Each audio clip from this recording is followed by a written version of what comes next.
வணக்கம். வணக்கம். இது நியூஸ் ஃபர்ஸ்டின் பிரதான செய்தி. உங்களோடு இணைந்து கொள்வோர் சந்திரிகா ஆறுமுகம், ரியாஸ் ஹாரிஸ். இன்றைய விரிவான செய்திகளுக்கு செல்லும் முன்னர் முதலில் தலைப்புச் செய்திகள். திவினகும சட்டம் மூலம் அறுதி பெரும்பான்மை நிறைவேற்றம், பிரஜைகள் முன்னணி எதிர்த்து வாக்களிப்பு. நீதிமன்றத்தின் சுயாதீன தன்மை தொடர்பில் மிகுந்த நம்பிக்கை வைத்துள்ளதாக ஜனாதிபதி தெரிவிப்பு.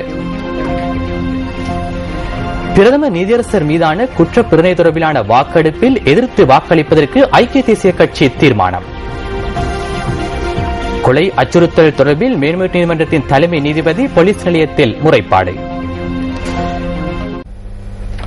தொடர்பான உள்நாட்டுச் செய்திகள்.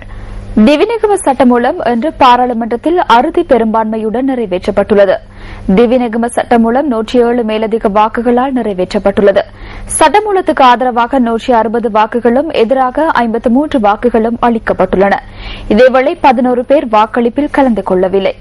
திவிநகம சட்டமூலத்துக்கு எதிராக பிரஜைகள் முன்னணி வாக்களித்துள்ளது. இந்த சட்டமூலத்துக்கு எதிராக பிரஜைகள் முன்னணியின் செயலாளர் நாயகமும் பாராளுமன்ற உறுப்பினருமான ஜெய ஸ்ரீரங்கா வாக்களித்தமை குறிப்பிடத்தக்கது. திவிநகம சட்டமூலத்துக்கு ஆதரவு தெரிவித்து இன்று கவனியிருப்பு போராட்டங்கள் ஏற்பாடு செய்யப்பட்டிருந்தன. அகில இலங்கை சமுர்த்தி அபிவிருத்தி மற்றும் விவசாய ஆராய்ச்சி உத்தியோகத்தர்கள் ஏற்பாடு செய்த இந்த போராட்டம் பாராளுமன்ற சுற்றுவட்டத்தில் ஆரம்பமாகியது.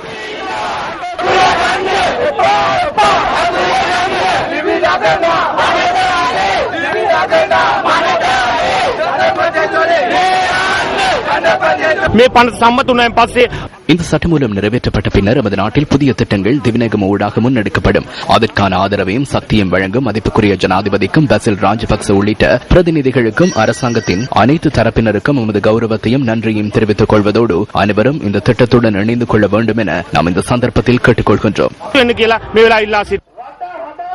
பார்லிமெண்ட் பிரதான நுழைவாயிலில் இருந்து சுற்றுவட்டம் வரை சென்ற ஆர்ப்பாட்டக்காரர்கள் அங்கு கூட்டம் ஒன்றை நடத்தியதன் பின்னர் கலைந்து சென்றனர்.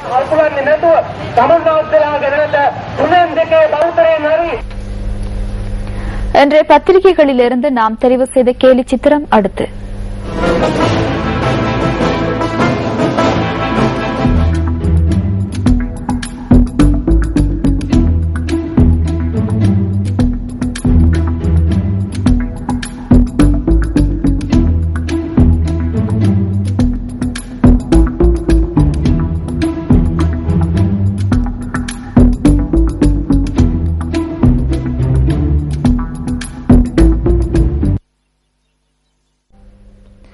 தமிழரசு கட்சியின் பெயரால் மேற்கொள்ளப்படும் தவறுகளில் தமிழர் விடுதலை கூட்டணி தொடர்ந்தும் பங்கேற்க முடியாது என தமிழர் விடுதலை கூட்டணியின் தலைவர் வீரசிங்கம் ஆனந்த சங்கரி தெரிவித்துள்ளார்.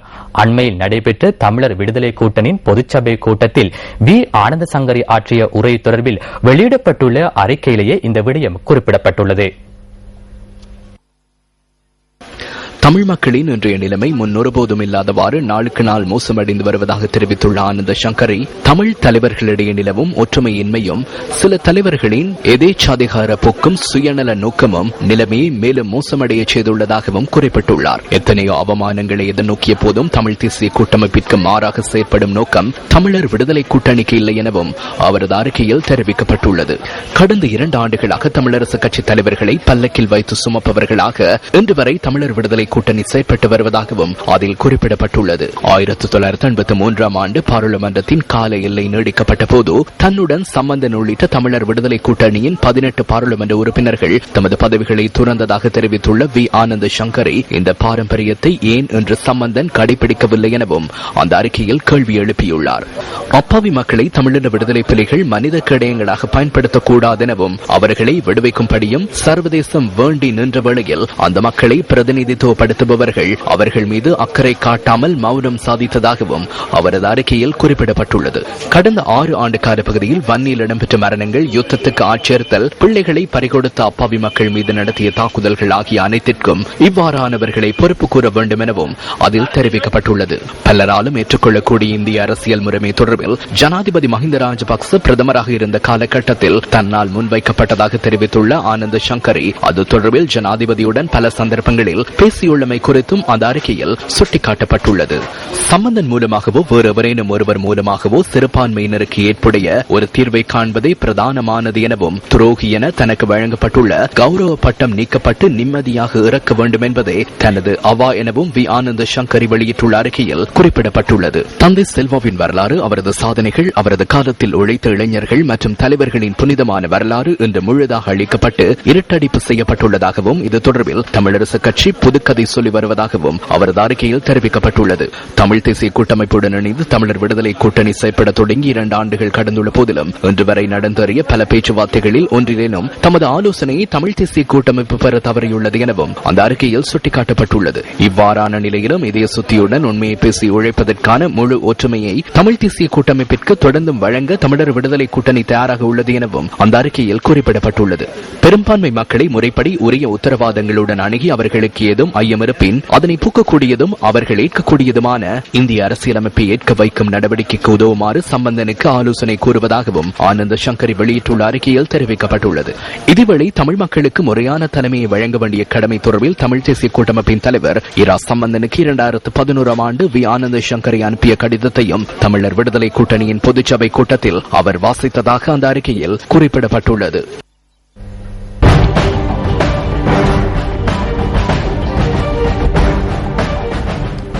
மக்களின் உரிமை மற்றும் இறைமை என்பவற்றை எவராலும் காட்டிக் கொடுக்க முடியாது என ஜனாதிபதி மஹிந்த ராஜபக்ச தெரிவிக்கின்றார்.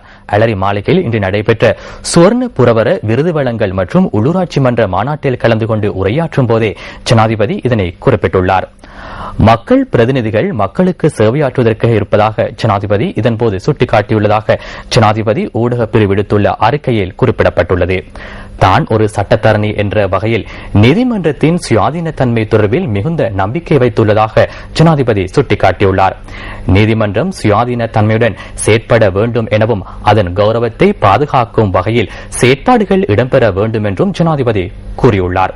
உள்ளூராட்சி மன்றங்களின் சேவை மேம்பாடு, சிறந்த முகாமைத்துவம் என்பவற்றை கௌரவிக்கும் நோக்கில் உள்ளூராட்சி மன்ற அமைச்சினால் வருடாந்தம் இந்த வைபவம் ஏற்பாடு செய்கின்றமை குறிப்பிடத்தக்கது.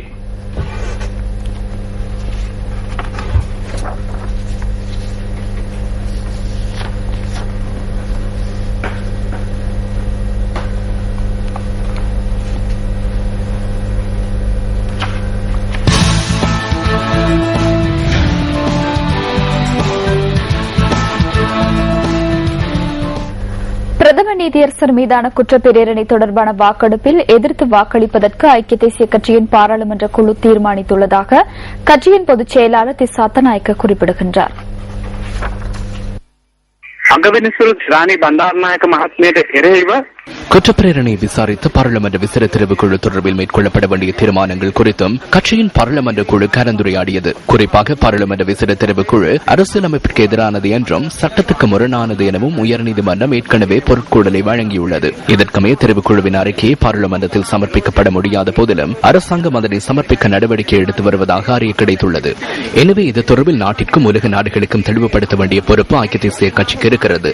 உயர்நீதிமன்றத்தின் தீர்ப்புக்கு மதிப்பளிக்காமல் அரசாங்கம் மேற்கொண்டுள்ள இந்த நடவடிக்கைக்கு எதிராக குற்றப்பிரேரணை வாக்கெடுப்பில் ஐக்கிய தேசிய கட்சியின் ஊடாக பாராளுமன்றத்துக்கு தெரிவாகியுள்ள அனைத்து உறுப்பினர்களும் வாக்களிக்க வேண்டும் என இன்றைய கட்சியின் பாராளுமன்ற குழு கூட்டத்தில் ஏகமனதாக தீர்மானிக்கப்பட்டுள்ளது. கோல்டன் கே வழக்குடன் தொடர்புடைய வைப்பாளர்கள் சிலர் உண்ணாவிரதம் ஒன்றை ஆரம்பித்துள்ளனர். பிரதம நீதியரசரின் உத்தியோகபூர்வ இல்லத்துக்கு முன்பாக இந்த உண்ணாவிரதம் ஆரம்பிக்கப்பட்டுள்ளது. துமுல்லையில் இருந்து பிரதம நீதியரசரின் உத்தியோகபூர்வ இல்லம் வரை இவர்கள் எதிர்ப்பு ஆர்ப்பாட்டம் ஒன்றை இன்று முற்பகல் ஏற்பாடு செய்திருந்தனர். இதன்போது பிரித்தானிய உயர்ஸ்தானிகர் அலுவலகத்திற்கு சென்ற வைப்பாளர்கள் அவர்களது கோரிக்கை அடங்கிய மகஜர் ஒன்றையும் கையளித்துள்ளனர். இதனை அடுத்து ஆர்ப்பாட்டக்காரர்கள் பிரதம நீதியரசரின் வீட்டிற்கு முன்பாக எதிர்ப்பு ஆர்ப்பாட்டம் ஒன்றையும் மேற்கொண்டிருந்தனர். 9,000 வாய்ப்பாளர்கள் இன்று வாழ்வதற்கு ₹1 கூட இல்லாமல் நடுவீதியில் நிற்கின்றனர். வீதி வீதியாக சென்று இன்று காலை முதல் அனைவரும் தூதுவர் ஆலயங்கள் ஊடாக சென்ற வண்ணம் உள்ளோம். வாய்ப்பாளர்களுக்கு ஏற்பட்ட நிலைமையை வெளிப்படுத்தும் வகையில் அனைத்து நிறுவனங்களுக்கும் சென்று கடிதங்களை கையளித்துள்ளோம். அதனால் தூய்மையான நீதிமன்றம், தூய்மையான சட்டத்துறையை இந்த நாட்டிற்கு பெற்றுக் கொடுங்கள்.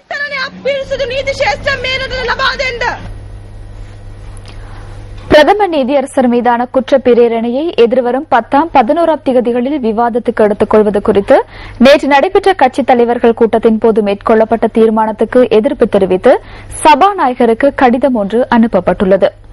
எதிர்க்கட்சித் தலைவர் ரணில் விக்ரமசிங்க மற்றும் பாராளுமன்ற உறுப்பினர்களான அனுரகுமார திசாநாயக்க, விஜித ஹேரத், மாவி சேனாதிராஜா ஆகியோரால் இந்த கடிதம் அனுப்பி வைக்கப்பட்டுள்ளது. பாராளுமன்ற அதிகாரங்கள் தொடர்பில் முன்னாள் சபாநாயகர் அனுர பண்டாரநாயக்க மற்றும் நீதிபதி அமரதுங்க ஆகியோர் வழங்கியுள்ள தீர்ப்புகள் முன்மாதிரியானவை என தெரிவித்துள்ள பாராளுமன்ற உறுப்பினர்கள் இதனை தற்போதைய சபாநாயகர் சமல் ராஜபக்சவும் கடந்த அக்டோபர் மாதம் 9ஆம் தேதி உறுதி செய்துள்ளதாக நினைவூட்டியுள்ளனர். மேற்கோள் ஆரம்பம். அரசியலமைப்பின் பொருட்கொடலை வழங்கும் ஏகோபித்த உரிமை உயர் நீதிமன்றத்துக்கே உள்ளது என்பதனால் அவ்வாறு வழங்கப்படும் பொருட்கொடலுக்கு மதிப்பளித்து செயற்பட வேண்டியுள்ளது. இதற்கமைய உயர் நீதிமன்றத்தினால் வழங்கப்படும் பொருட்கொடல் மாத்திரமே வலுவுடையதாக அமைகின்றது. இது உயர் நீதிமன்றத்திற்கே உரித்தான தனித்துவமிக்க செயற்பாடு என்பதுடன் அந்த விடயம் குறித்து அதற்கப்பால் எந்தவொரு தீர்ப்பையும் வழங்க முடியாது. மேற்கோள் முடிவு. சட்டத்துறையுடன் தொடர்புடையவர்களை உள்ளடக்கிய சுயாதீன குழுவொன்றை நியமிக்கும் வகையில் அல்லது அரசியலமைப்பின் 107வது உறுப்புரையின் 3வது பிரிவின் கீழ் நீதிபதி ஒருவரை நீக்குவதற்கான பிரேரணையை முன்னகர்த்த முடியாதென சபாநாயகருக்கு அனுப்பியுள்ள கடிதத்தில் சுட்டிக்காட்டப்பட்டுள்ளது. இந்த விடயங்களுக்கு முரணான வகையில் அத்தகைய பிரேரணை ஒன்றை முன்னோக்கி நகர்த்துவதற்கு இடமளிக்கப்படுமாயின் அது அரசியலமைப்பை மீறும் நிலைமையை தோற்றுவிப்பதுடன் சட்டவாக்கத்தின் வீழ்ச்சிக்கும் காரணமாக அமைந்துவிடும் என அந்த கடிதத்தில் குறிப்பிடப்பட்டுள்ளது.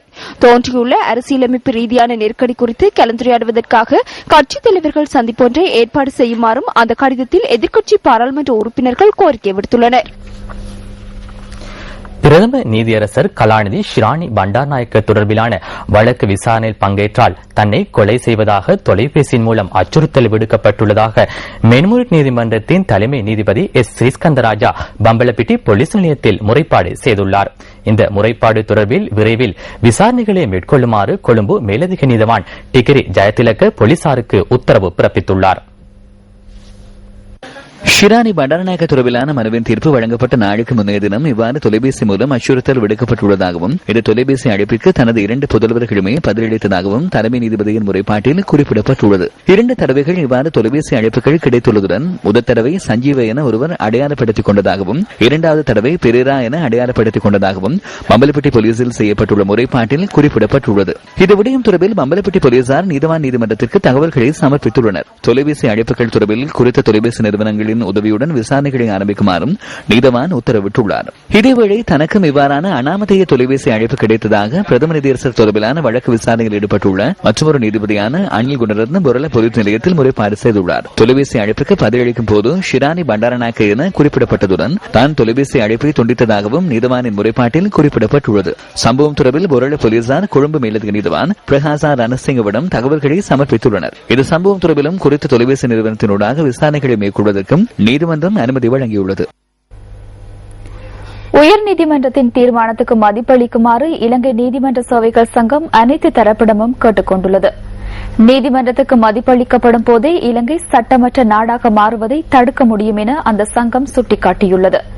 அது அரசியலமைப்பு சர்ச்சையை ஏற்படுத்துவதை தவிர்க்கும் நடவடிக்கையாக அமையும் எனவும் நீதிமன்ற சேவைகள் சங்கத்தின் அறிக்கையில் குறிப்பிடப்பட்டுள்ளது.